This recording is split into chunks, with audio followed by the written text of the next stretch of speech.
Right here is good up. Touch him up.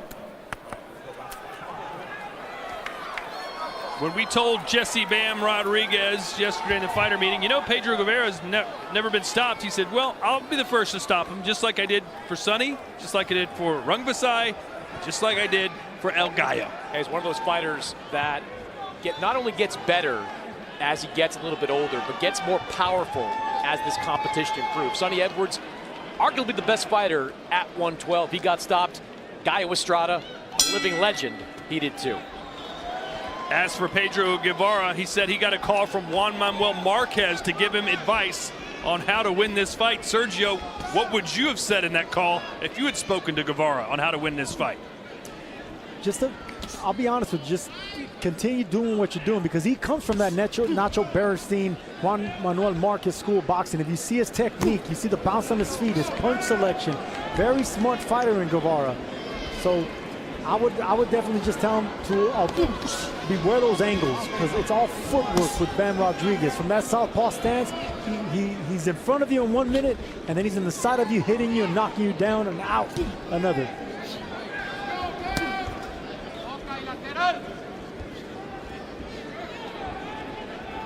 According to CompuBox, Bam Rodraguez has the best total connect, jab connect, and power connect percentages in the entire sport of boxing. Right now, a lot of foot pressure, a lot of presence being applied by Bam Rodraguez just by not letting Gevara, get comfortable around the ring. A lot of physical pressure being applied.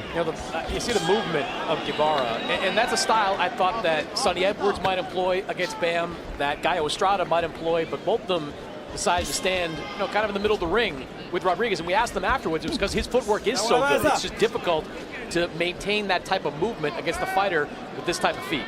See, Gevara has good footwork, but he keeps his hands high, nice technique. It's that left hand that I'm really impressed with. He throws an uppercut, a jab, a body shot, and he's always keeping you honest with that left hand. A lot of pressure being applied by Bam. I haven't seen this much pressure this early from Bam Rodraguez. He wants to impose his size advantage on Gevara. Gevara has taken part in 6 world title fights. This is his 7th, so plenty of experience on what to do and what not to do against elite competition. And that was a really good win for him against Andrew Maloney. To go to Perth, Australia to beat Maloney in his backyard, that says something. No, going to Australia to be an Australian champion, going to Japan to be a champion. This is a road warrior. So this is nothing new for him coming over here to the States and trying to take another champion. Asked Bam what style of fighter he preferred to face off against, a sticker and mover, a swarmer, a brawler. He said, I don't care. I just like different styles, different fights. I just want to be in the ring at all times. I love fighting. Right hand, he's complaining that's behind the head, but it did affect Gevara.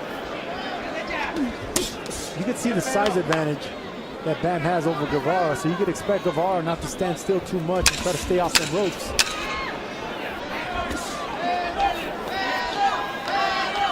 Para la campana.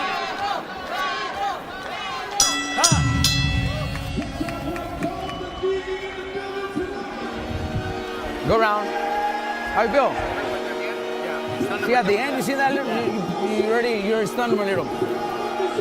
Watch. All you gotta be careful is when you come in, don't get too careless. This hand keep running because he's always gonna throw the right uppercut, right? That's what he's looking for, waiting for that right uppercut. Just be careful. That's what they're going to say about there. Try to move and try to survive. Try to catch you with something careless as you're coming in, all right? Just be smart as you're coming in. Keep giving them feints. That 1-2 right there at the end, stun them a little bit. Make them miss, make them pay every time, right? In and out. That's what keep the half distance, right? Don't get too close. Don't need to that. Keep that half distance. That way you can counter easy, all right? Everything out of that reach. Everything out of that reach, all right? Let's go. Don't get careless, all right? Don't get too confident either.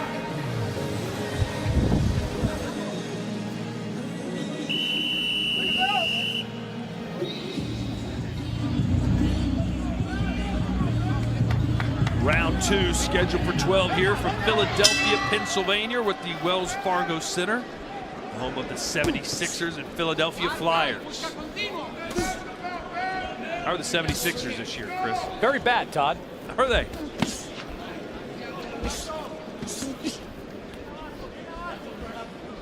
for that NBA insight from one of the best in the country, the legend.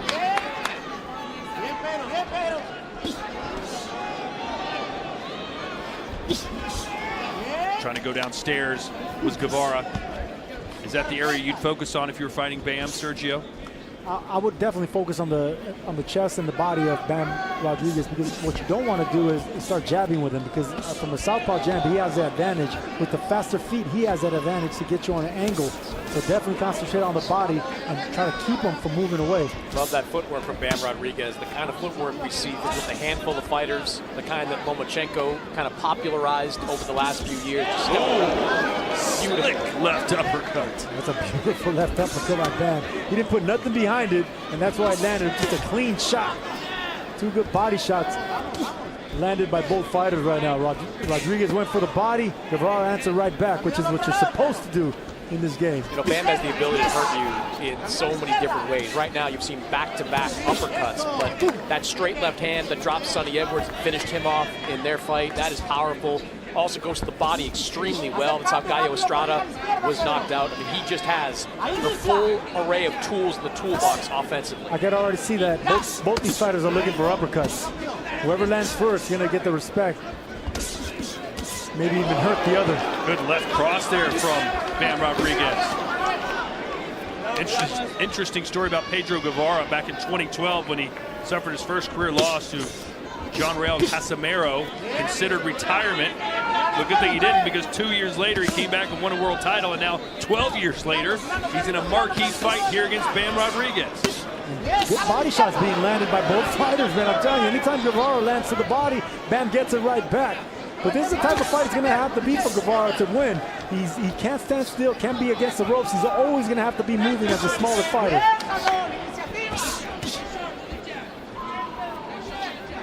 He's going to have a lot of tricks to pull out if you're Pedro Gevara. And right now he's doing all right. You know, he's holding his own. He's moving around the ring, getting his respect. But you can see that he's a smaller fighter, and Bam doesn't respect the power or the punches of Gevara just yet. And Sergio, it takes a lot of energy to move the way Guevara's been moving for the first 2 rounds of this fight. 35 years old, I wonder if he's going to be able to keep it up. Well, it's not moving out of desperation. Right now it's boxing, you know, so I think he's doing all right now in the first 2 rounds.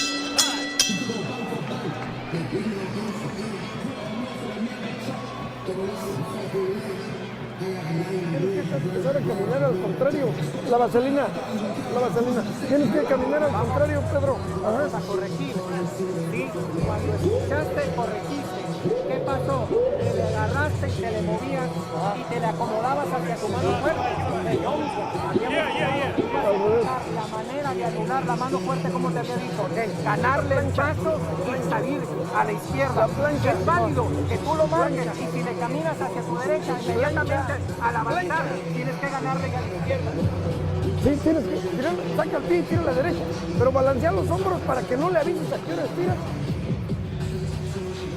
Both fighters looking for the same punch, that uppercut, but it's the champ that lands it first. That's the first major punch right there. Gevara, the smaller fighter, the smaller champion moving up, took it well, but he can't keep taking those punches from the bigger Bam Roдрigez. And there it is again, the same shot. The uppercut's gonna be the money punch here. Uppercuts and body shots. And you can see Bam Roдрigez just applying a lot of pressure. And this is either gonna get to Gevara, or Guevara's gonna have to fight off Bam Roдрigez. Gevara was once ranked as the best light flyweight in the world by Ring Magazine. He suffered 2 recorded knockdowns in his career, one against Casimero, one against Carlos Cuadras last November, but again, he has not been stopped.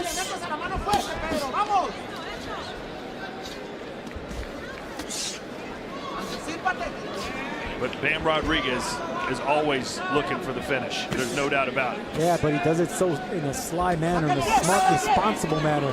Bam gets angles on you. He hides his power. He touches and finally surprises you with power. It's hard to keep a guy like that off. And it's even harder when he's applying this much pressure. I mean, this is the most aggressive. Oh, nice left, yeah. Sergio, you see Gevara just pawing at that nose a lot this round. Makes me wonder if some of these straight lefts Bam has been landing are having an impact. It was that uppercut. Yeah, those uppercuts, when they come from the bottom, you're not accustomed to getting hit on your nose from the bottom like that. They really hurt. You know, we're accustomed to getting hit in the nose when they're coming from straight, from a jab. But from the bottom, it's totally different. Chris, is your dream fight in boxing right now, Bam versus Inoue? Is that the one if you could make a fight? You know, in the next 18 months, absolutely. Now, I don't know if Inoue is going to be at 122 in 18 months. I don't know if Bam is going to be ready for that fight, but these are the two biggest stars in the lower weight classes. Bam really having no problems so far against Gevara. Now, no problems as far as offense, but right now the only issue Bam is having is pinning down the tricky. Whoa, he pinned him down and knocked him down. Good shot, straight left. It was a straight left hand, caught him on the opposite side of the southpaw face, so that kind of tweaks you a little bit different and hurts you in a certain manner. Yeah, and caught Gevara trying to escape. Bam has so much time to work with. We're only in round 3. Gevara trying to fight his way out of this trouble, but he got clipped with a beautiful right uppercut. That's a dangerous, beautiful shot by. And they've stopped it. Jesse Bam Roдрigez, as good as it gets. Man, you better, anyone watching, we're watching greatness right now in Bam Rodraguez. This is the epitome of someone great at 24 years old to be doing what he's doing. Incredible. 247. Pedro Gevara in his 7th world title fight, Sergio. He's seen everything you can see. He's a veteran, a 35-year-old warrior. He had no chance in this. Man, I expected more resistance. I expected more, but there was just way too much pressure being applied by the bigger man, the bigger champion. I mean, that was just impressive. That's how you beat down a smaller champion. Wow. A dominating performance. I mean, Sergio, who on the horizon can beat this guy? It's not going to be at 112 or 115. It's going to probably have to be at 118. I don't see nobody beating Bam Rodraguez. And I know a lot of people want to see him fight Chocolatito. They had a great sparring session a couple months ago, but after seeing this fight and what he's done to the other 3 kings, does Chocolatito have a good chance against this guy? Can Chocolatito beat Bam? Man, listen, it's blasphemy to say that Chocolatito, the great Chocolatito, doesn't have a chance to beat Bam. But right now, at this stage of his career, I would say Bam Rodraguez will be a big favorite to beat the legend. But I would still want to see it. Well, you know, last year, earlier in the year, Chocolatito said, I don't want to fight this guy, you know, I respect, and then they had the sparring session, and apparently now Chocolatito's up for it, and Bam says if he wants it, I do too, bring him on. Listen, man, that's what we want to see. It's like the 80s when Sugar Ray Leonard was facing all the other kings. Ray was the only one that beat the other 3 kings, and if you add Wilfredo Benitez to that list, it's 4 kings. So that's exactly what Rodraguez wants to do, beat every king on the list.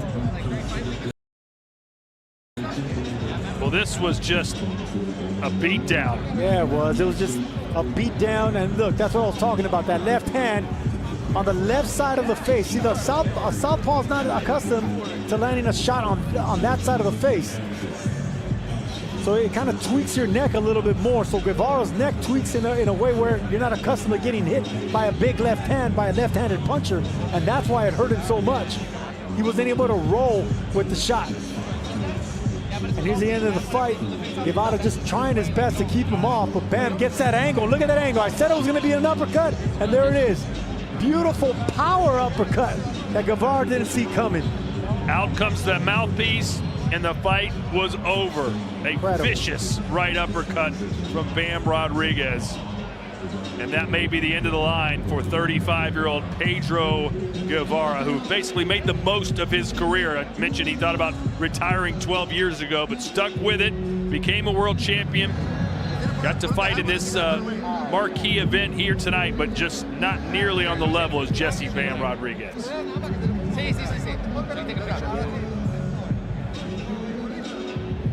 We're just over a month away from the rematch Alexander Usyk, the pound-for-pound king, taking on Tyson Fury, who promises to be better than he was in the first fight. Says he'll make it look easy on Saturday, December 21st. Find out if he's right here on DAZN. Let's make it official in David Diamante. Ladies and gentlemen, referee Ricky Gonzalez waves off this contest at 2 minutes and 47 seconds of round number 3, declaring your winner by TKO. He's still undefeated and still the WBC and Ring Magazine Super Flyweight Champion of the World, Jesse Rodraguez.